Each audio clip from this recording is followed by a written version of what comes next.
Welcome to Empathy Stories, where we uncover powerful tales that touch the heart and inspire the soul. Tonight, we journey into the life of Madison Hayes, a humble server who turns adversity into triumph. Through resilience, kindness, and the help of an unlikely mentor, she builds a legacy that changes lives. The golden glow of Elysian was enough to mesmerize anyone who stepped through its grand doors. The restaurant was the talk of the city, a place where the wealthy and powerful gathered to indulge in French cuisine and bask in the soft melody of live jazz. Every detail, from the sparkling chandeliers to the polished marble floors, whispered wealth and sophistication. It was a world far removed from the everyday struggles of most people, a world where Madison Hayes had found herself working. Despite growing up just a few blocks away, Madison adjusted the collar of her crisp white uniform and took a steadying breath. She felt like a stranger in this space of gilded extravagance, but she reminded herself why she was here. This job, as grueling and humbling as it was a stepping stone to her dream, opening her own cafe someday. The thought of it, a cozy, welcoming place where people from all walks of life could gather, was what kept her going through nights like this. The restaurant was abuzz with excitement. The daughter of a local billionaire was hosting an extravagant birthday celebration, and the guest list included the city's elite. Madison moved gracefully between tables, her movements a practiced dance of poise and efficiency. But the tension in her shoulders hinted at the weight of her role, to remain invisible yet perfect, serving people who rarely acknowledged her existence. She had just finished pouring wine for a table when a sharp voice cut through the soft hum of conversation. "Excuse me, waitress." Madison turned to see a woman in a glittering silver gown, her posture radiating entitlement. Diamonds adorned her neck and wrists, and her expression was one of impatient disdain. "Yes, ma'am. How may I help you?" Madison asked, keeping her tone steady and professional. "This steak is cold," the woman snapped, barely glancing at her. "Take it back. I didn't come here to eat food that's been sitting around. I have high standards." Madison felt her stomach tighten, but she forced a polite smile. "I'm terribly sorry for the inconvenience. Ma'am, I'll have the kitchen prepare a fresh one for you immediately." The woman's lips curled into a thin smile. "Good. And make it quick. I don't have all night." As Madison walked toward the kitchen, her heart burned with frustration. She wasn't new to dealing with difficult customers, but this woman's contempt was cutting. It wasn't just her words, it was the way she looked at Madison, as though her very presence was an affront.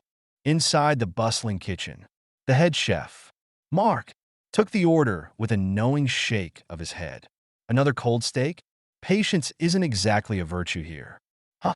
Madison managed a weak laugh. "Not on the menu tonight." Apparently. Returning to the dining area, Madison noticed the woman now surrounded by her equally well-dressed friends. Their laughter was polished and hollow, the kind of sound made to impress rather than express joy. At a nearby table, however, a solitary man sat, his presence a stark contrast to the glittering scene around him. He was older, dressed simply in a dark suit that spoke of quiet sophistication rather than ostentation. His calm, composed demeanor seemed to anchor the chaotic energy of the room. A worn leather journal lay on the table before him, and he occasionally jotted notes with a thoughtful air. His gaze wandered across the restaurant, eventually resting on Madison as she moved between tables. His eyes held a quiet understanding, and for a fleeting moment, Madison felt seen, not as a server, but as a person.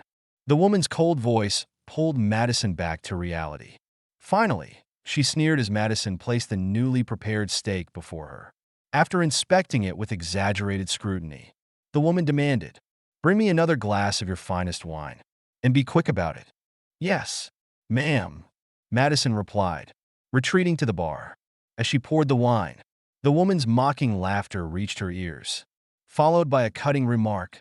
"Honestly, it's so hard to find decent help these days. Standards are slipping everywhere." The words stung, not because they were new, but because tonight, They seemed to echo the disparity between Madison's life and the opulence around her. Yet she pressed on, her mother's words ringing in her mind. People's words can only cut as deep as you let them. The quiet man, meanwhile, had been observing the scene unfold. When Madison returned to the woman's table with the wine, his gaze lingered. His thoughtful expression seemed to carry an unspoken question, as if he were weighing the moment in a balance unseen by others. By the end of the night, Madison was exhausted, her energy drained by the relentless demands of her patrons. She stole a final glance at the quiet man, who was now preparing to leave. He caught her eye and offered a gentle smile, one that carried warmth and understanding. "You have remarkable resilience," he said softly as he passed her. "Keep going. You never know who's watching." His words settled in her chest like a balm, soothing the sting of the evening. Madison didn't know who he was, but his presence had left an impression. As she walked home under the city's flickering lights, she carried his words with her, a reminder that even in the most challenging moments, her worth was not defined by the disdain of others. Little did she know, the quiet man's presence that night would set in motion a series of events that would change her life forever. The following morning, Madison awoke with the previous night's events lingering in her mind. The mocking laughter, the dismissive comments, they had been heavy, but so too had been the quiet man's words. As she prepared for her shift at Elysian, she couldn't shake the memory of his gaze, calm yet piercing, as if he had seen something in her that she sometimes struggled to see in herself. Madison arrived at the restaurant early, as was her habit. It gave her a moment of peace before the chaos of the evening began. She found a quiet corner near the staff locker room, where she pulled out her small notebook. It was her sanctuary, filled with sketches of her dream cafe, rough layouts of a cozy space with warm wooden tables, simple décor, and a menu that blended comfort and creativity. Writing in it helped her focus on the future she was working toward, even if it felt impossibly distant. That evening, the restaurant hummed with its usual energy, but there was a subtle tension in the air. The staff whispered about an important guest, a rare appearance by Elysian's elusive founder, Charles Carter. Known for his reserved nature, Charles was rarely seen in public, despite his reputation as one of the most successful restaurateurs in the region. When Charles entered the dining room, the atmosphere shifted. He was an older man with a quiet, dignified presence that commanded respect without effort. Madison immediately recognized him as the quiet man from the previous night. Her heart skipped a beat as she realized the significance of his words. Charles moved through the room with purpose, exchanging nods with a few staff members before taking a seat at a central table reserved for him. His gaze scanned the restaurant, settling briefly on Madison. A warm smile crossed his face, and he gave her a small nod of acknowledgement. Madison's chest tightened with a mix of surprise and nervousness. Before she could process the moment, she heard a familiar voice, a sharp, dismissive tone that sent a shiver down her spine. The woman from the previous night had returned, now dressed in an emerald green gown that shimmered under the lights. Her presence filled the room with an air of superiority as she scanned the space, her eyes narrowing when they landed on Madison. "Oh, it's you again," the woman said with a smirk as Madison approached her table. "They kept you on?" Bold choice. Madison swallowed the frustration rising in her throat. She forced a polite smile and replied, "Good evening, ma'am. May I start you off with something to drink?" The woman waved her hand dismissively. "Just bring me the Chardonnay, and make sure it's properly chilled this time. Last night was a disappointment." Madison nodded and turned to the bar, feeling the woman's gaze following her. As she poured the wine, she caught a glimpse of Charles observing the interaction. His expression was calm, but there was a sharpness in his eyes that hinted he had noticed every detail. When Madison returned to the woman's table, the interaction played out much like the previous evening. The woman's comments were laced with condescension, and her laughter rang hollow as she regaled her companions with stories meant to showcase her wealth and status. Madison did her best to maintain her composure, but the sting of the woman's words was undeniable. As the night wore on, Charles requested to be served by Madison. A waiter discreetly passed on the message, and Madison approached his table with a mix of nerves and curiosity. "Good evening, sir," she said softly. "It's an honor to serve you. Is there anything I can get for you?"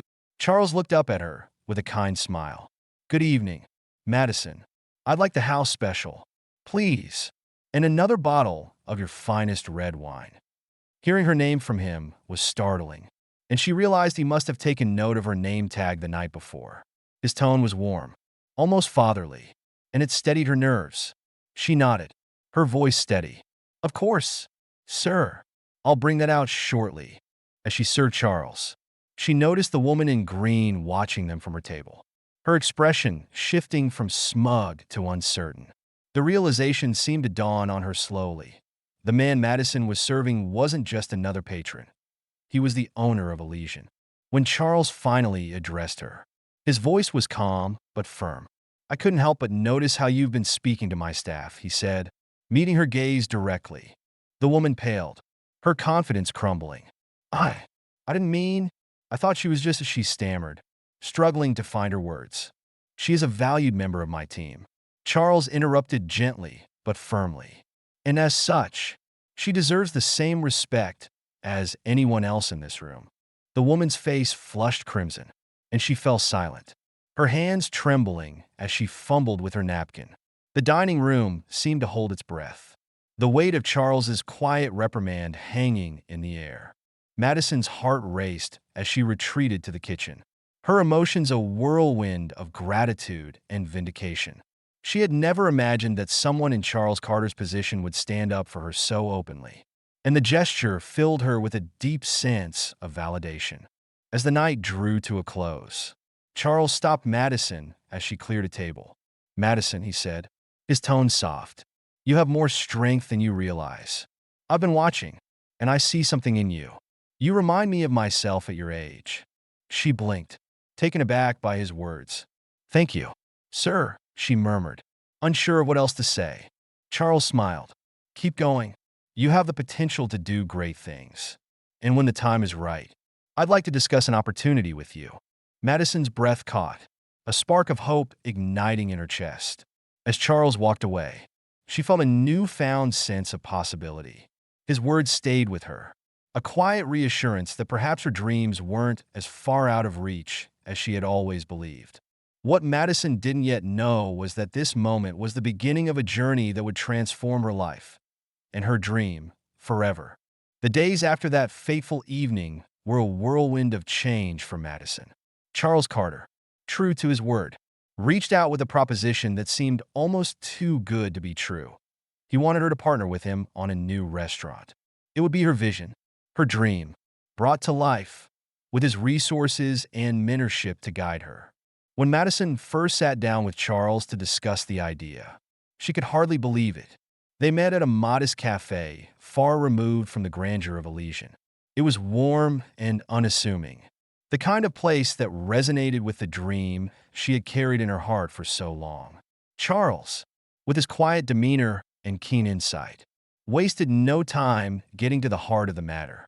"You have something special, Madison," he said, his tone firm yet kind. "It's not just your resilience, though that's admirable. It's the way you carry yourself, the dignity you hold on to even in the face of adversity. That kind of strength, it's rare, and I believe it's the foundation of something extraordinary." Madison flushed at his words, unsure how to respond. "I've always dreamed of opening a small cafe," she admitted.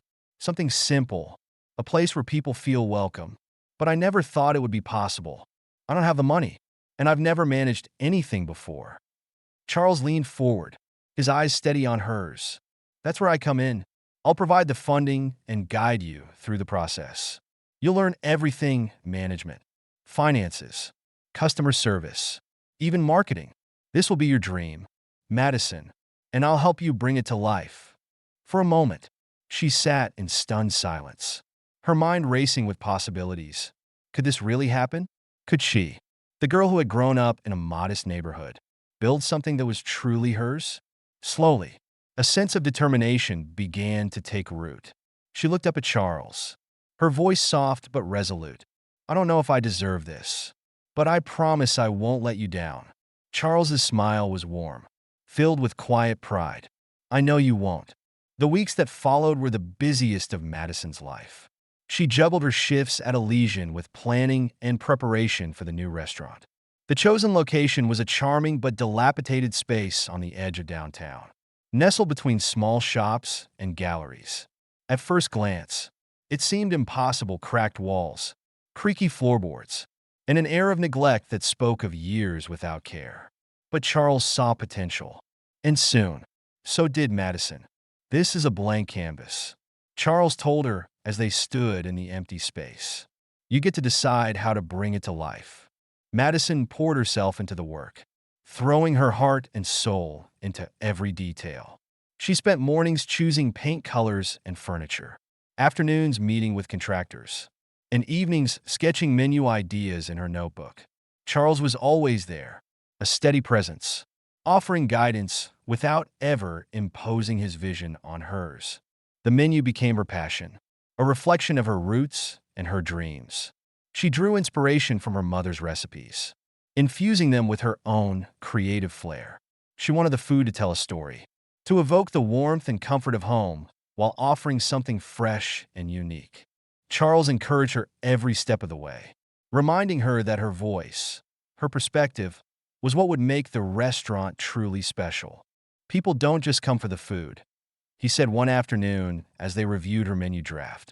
They come for the experience, the feeling that they're part of something meaningful. And you, Madison, you have the heart to give them that. When the restaurant finally opened, it was everything Madison had dreamed of and more. She named it Roots, a tribute to her family, her community, and the journey that had brought her to this moment. The space was warm and inviting, with earth-tone walls, handmade wooden tables, and shelves lined with greenery and local artwork. The menu was a celebration of flavor and memory, each dish crafted with care. On opening night, Madison stood at the door, greeting guests with a mixture of pride and nervous anticipation. Her mother was among the first to arrive, her face glowing with pride. Charles watched from a quiet corner, his smile a reflection of the joy he felt seeing Madison's dream come to life. But as the evening unfolded, a familiar figure walked through the door, the woman from Elysian, now a guest at Madison's restaurant. Madison's heart tightened as she recognized her, but she took a deep breath and approached the table with the same calm professionalism she extended to every patron. "Good evening," Madison said, her voice steady. "Welcome to Roots. I'm Madison, the owner. Is there anything I can recommend for you tonight?" The woman's eyes widened, shock flashing across her face. You're the owner?" Madison nodded, her expression polite but firm. "Yes, I am. Our lamb stew is a family recipe. It's close to my heart. I think you'll enjoy it." The woman stammered for a moment before nodding. I'll take that." As Madison walked away, she felt a quiet sense of vindication, not from the woman's discomfort, but from the knowledge that she had turned a moment of humiliation into an opportunity for growth. By the end of the night, the woman left quietly, her expression thoughtful. Madison didn't need her validation. She had already found it within herself.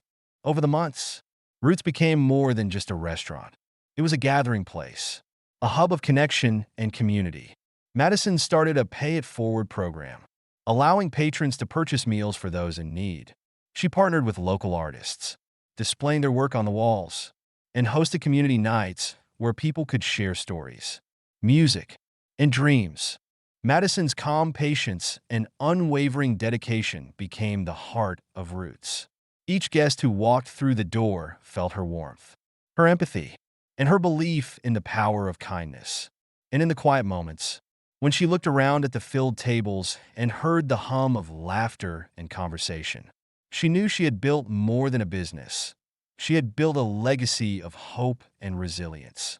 Thank you for watching this heartfelt journey of hope and transformation.